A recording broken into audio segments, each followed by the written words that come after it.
പുറപ്പാട് 30-ാം അധ്യായം. ധൂപപീഠം. ധൂപാർപ്പണത്തിനായി കരുവേല മരം കൊണ്ട് ഒരു ബലിപീഠം പണിയണം. അത് സമചതുരമായിരിക്കണം. നീളവും വീതിയും 1 മുഴം, ഉയരം 2 മുഴം. കൊമ്പുകൾ അതിനോട് ഒന്നായി ചേർന്നിരിക്കണം. മുകൾ ഭാഗവും വശങ്ങളും കൊമ്പുകളും തങ്കം കൊണ്ട് പൊതിയണം. മുകൾ വശത്ത് ചുറ്റിലും സ്വർണം കൊണ്ടുള്ള അരികുപാളി പിടിപ്പിക്കണം. അതിനു കീഴെ 2 മൂലകളിലും ഓരോ സ്വർണവളയം പിടിപ്പിക്കണം. മറുവശത്തും ഇപ്രകാരം ചെയ്യണം. അവ പീഠത്തെ വഹിക്കാനുള്ള തണ്ടുകൾ ഇടുന്നതിനാണ്. തണ്ടുകൾ കരുവേല മരം കൊണ്ടുണ്ടാക്കി സ്വർണം കൊണ്ട് പൊതിയണം. ഞാൻ നിന്നെ സന്ദർശിക്കുന്ന സ്ഥലമായ സാക്ഷ്യപേടകത്തിന് മുകളിലുള്ള കൃപാസനത്തിൻ്റെയും സാക്ഷ്യപേടകത്തെ മറയ്ക്കുന്ന തിരശീലയുടെയും മുൻപിൽ അത് സ്ഥാപിക്കണം. ഓരോ പ്രഭാതത്തിലും വിളക്കുകൾ ഒരുക്കുമ്പോൾ അഹറോൻ പീഠത്തിന്മേൽ പരിമളദ്രവ്യങ്ങൾ പുകയ്ക്കണം. സായാഹ്നത്തിൽ ദീപം കൊളുത്തുമ്പോഴും അവൻ അതിന്മേൽ പരിമളദ്രവ്യങ്ങൾ പുകയ്ക്കട്ടെ. തലമുറ തോറും എന്നേക്കും കർത്താവിൻ്റെ മുൻപിൽ ഈ ധൂപാർപ്പണം നടക്കണം. അവിശുദ്ധ ധൂപമോ ദഹനബലിയോ ധാന്യബലിയോ അതിന്മേൽ നീ അർപ്പിക്കരുത്. ദ്രാവക നൈവേദ്യവും ഒഴിക്കരുത്. പാപപരിഹാര ബലിയുടെ രക്തം കൊണ്ട് വർഷത്തിലൊരിക്കൽ അഹറോൻ അതിൻ്റെ കൊമ്പുകളിൽ പരിഹാരകർമ്മം അനുഷ്ഠിക്കണം. തലമുറ തോറും ഇപ്രകാരം ചെയ്യണം. ഇത് കർത്താവിന് അതിവിശുദ്ധമാണ്. കർത്താവ് മോശയോട് അരുളി ചെയ്തു, ഇസ്രായേലിൽ ജനസംഖ്യ കണക്കെടുക്കുമ്പോൾ തങ്ങളുടെ ഇടയിൽ മഹാമാരി ഉണ്ടാകാതിരിക്കാൻ ഓരോരുത്തരും തങ്ങളുടെ ജീവനു വേണ്ടി കർത്താവിന് മോചനദ്രവ്യം കൊടുക്കണം. ജനസംഖ്യ കണക്കിൽ ഉൾപ്പെടുന്ന ഓരോ വ്യക്തിയും വിശുദ്ധ മന്ദിരത്തിൽ നിലവിലുള്ള കണക്കനുസരിച്ച് 1/2 ഷെക്കൽ വീതം കർത്താവിന് കാണിക്കയായി കൊടുക്കണം. 1 ഷെക്കൽ 20 ഗേര. ജനസംഖ്യ കണക്കിൽ ഉൾപ്പെടുന്ന 20 വയസ്സും അതിനുമേലും പ്രായമുള്ള ഓരോ വ്യക്തിയും ഈ കാണിക്ക കർത്താവിന് നൽകണം. പാപപരിഹാരത്തിനായി കർത്താവിന് ഈ കാണിക്ക നൽകുമ്പോൾ 1/2 ഷെക്കൽ മാത്രമേ നൽകാവൂ. ധനികൻ കൂടുതലോ ദരിദ്രൻ കുറവോ കൊടുക്കാൻ പാടില്ല. ഇസ്രായേൽ ജനത്തിൽ നിന്ന് പാപപരിഹാര തുക സ്വീകരിച്ച് സമാഗമ കൂടാരത്തിലെ ശുശ്രൂഷയ്ക്ക് ഉപയോഗിക്കണം.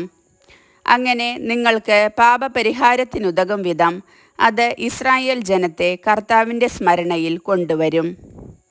കർത്താവ് മോശയോട് അരുളി ചെയ്തു, ഓടുകൊണ്ട് ഒരു ക്ഷാളന പാത്രം നിർമ്മിക്കണം. അതിൻ്റെ പീഠവും ഓടുകൊണ്ടുള്ളതായിരിക്കണം. അത് സമാഗമ കൂടാരത്തിനും ബലിപീഠത്തിനും ഇടയ്ക്ക് വയ്ക്കണം. അതിൽ വെള്ളമൊഴിക്കണം. അഹറോനും പുത്രന്മാർക്കും കൈകാലുകൾ കഴുകുന്നതിനു വേണ്ടിയാണത്. അവർ സമാഗമ കൂടാരത്തിൽ പ്രവേശിക്കുകയോ ശുശ്രൂഷയ്ക്കായി ബലിപീഠത്തെ സമീപിച്ച് കർത്താവിന് ദഹനബലി അർപ്പിക്കുകയോ ചെയ്യുമ്പോൾ കൈകാലുകൾ കഴുകണം. അല്ലെങ്കിൽ അവർ മരിക്കും. മരിക്കാതിരിക്കുന്നതിന് അവർ കൈകാലുകൾ കഴുകണം. ഇത് അവർക്ക് എന്നേക്കുമുള്ള ഒരു കൽപ്പനയാണ്. അവനും അവൻ്റെ സന്തതികൾക്കും തലമുറ തോറുമുള്ള കൽപ്പന. അഭിഷേക തൈലം.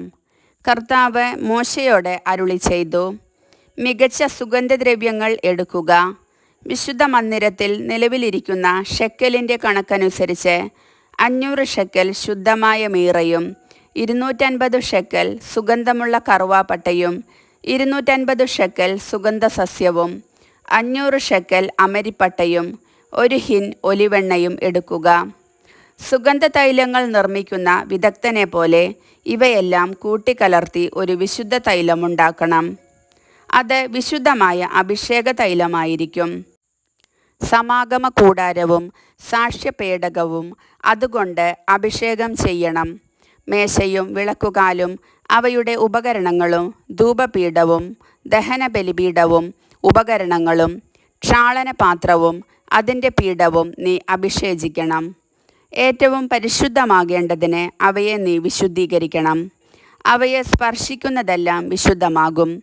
പുരോഹിതരായി എനിക്ക് ശുശ്രൂഷ ചെയ്യാൻ വേണ്ടി അഹറോനെയും പുത്രന്മാരെയും അഭിഷേകം ചെയ്യുകയും വേർതിരിച്ച് നിർത്തുകയും ചെയ്യുക.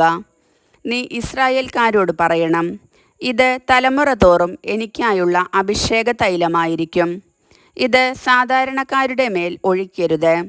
കൂട്ടുവസ്തുക്കൾ ഈ കണക്കിൽ ചേർത്ത് മറ്റൊരു തൈലമുണ്ടാക്കുകയുമരുത്. ഇത് വിശുദ്ധമാണ്. നീ ഇതിനെ വിശുദ്ധമായി കരുതണം. ആരെങ്കിലും ഇതുപോലൊരു ചേരുവ ഉണ്ടാക്കുകയോ സാധാരണക്കാരൻ്റെ മേൽ ഒഴിക്കുകയോ ചെയ്താൽ അവൻ തൻ്റെ ജനത്തിൽ നിന്ന് വിച്ഛേദിക്കപ്പെടണം. കർത്താവ് മോശയോട് അരുളി ചെയ്തു, ദേവദാരു തൈലം, നറുംപശ, ഗുൽഗുലു, കുന്തുരുക്കം എന്നീ സുഗന്ധദ്രവ്യങ്ങൾ സമമായി എടുക്കുക.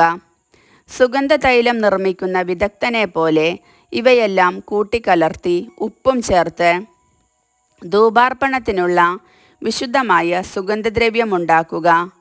അതിൽ നിന്ന് കുറേയെടുത്ത് നേർമയായി പൊടിച്ച് ഒരു ഭാഗം ഞാൻ നിങ്ങളെ സന്ദർശിക്കുന്ന സമാഗമ കൂടാരത്തിലെ സാക്ഷ്യപേടകത്തിൻ്റെ മുൻപിൽ വയ്ക്കുക. അതിനെ ഏറ്റവും പവിത്രമായി കരുതണം. നിങ്ങൾക്ക് വേണ്ടി ഈ ചേരുവ കണക്കനുസരിച്ച് സുഗന്ധദ്രവ്യം ഉണ്ടാക്കരുത്.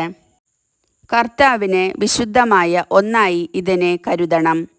പരിമളത്തിനു വേണ്ടി ആരെങ്കിലും അതുണ്ടാക്കിയാൽ അവൻ തൻ്റെ ജനത്തിൽ നിന്ന് വിച്ഛേദിക്കപ്പെടണം. കർത്താവിൻ്റെ വചനം.